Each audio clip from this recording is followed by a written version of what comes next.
Brother ko yung nga pala yung lingkod nagbabalik. So pasensya na, medyo na busy tayo nitong nakaraang araw at ngayon lang tayo makakapag-upload ulit guys.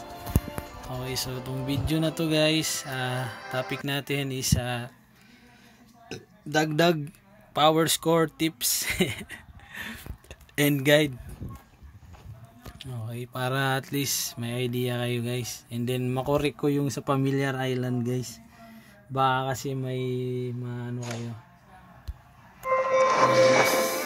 ano nyo,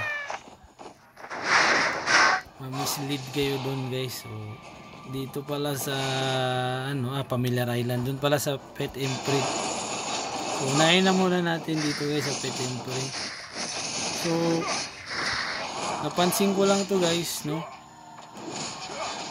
etong sa tiragas natin guys, tawag nito, kailangan nyo na talagang i-reinforce guys para ano na siya, may dagdag na siya. Akala ko kasi wala so tinignan ko ng tinignan kada apps ko, titignan ko, ayun, nadadagdagan pala. Kasi dati parang wala so ayun, nasayang tuloy ito. Ito krasiya natin guys, na imprint natin na wala sa oras, pina-level 30 lang natin. And then dito naman sa Transcend, okay, sa sawing guys, pagka naka-synthesis kayo or naka-summon kayo ng same na pang main pen, tulad nito, same role sila, pwede siyang pan-transcend. So ako kulang na lang ako ng isa.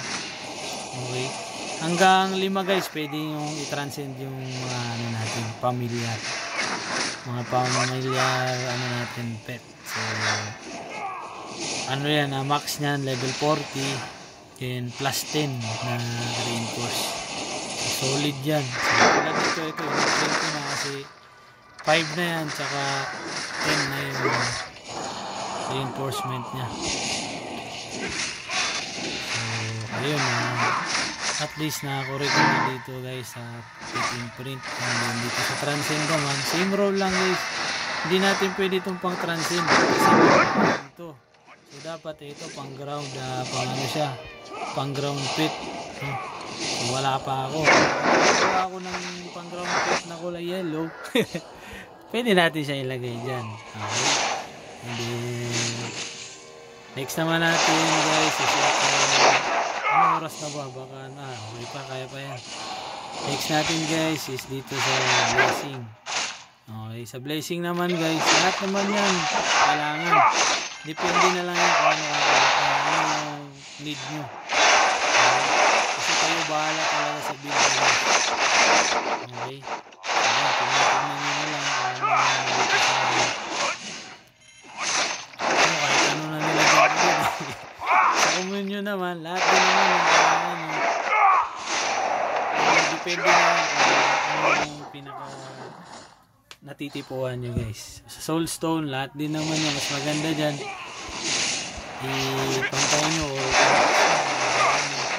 kasi dito guys, free to play ka talagang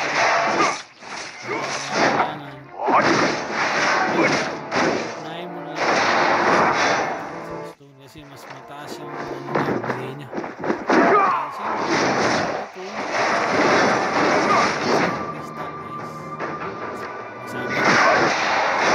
Siyempre baka yung iba hindi pa alam.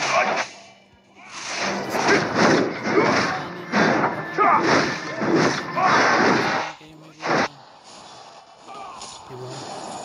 Ipindot nyo shortcut, then pupunta na yung karakter nyo mismo doon. And then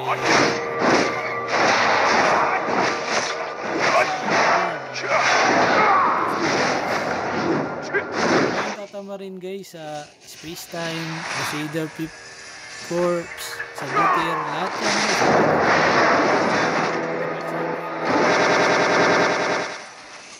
Lalo na pa free to play kayo kasi talagang makasabay kapag tamad tayo. So ayun, bago tayo mag-end guys, shoutout ko lang yung mga napapashoutout sa akin.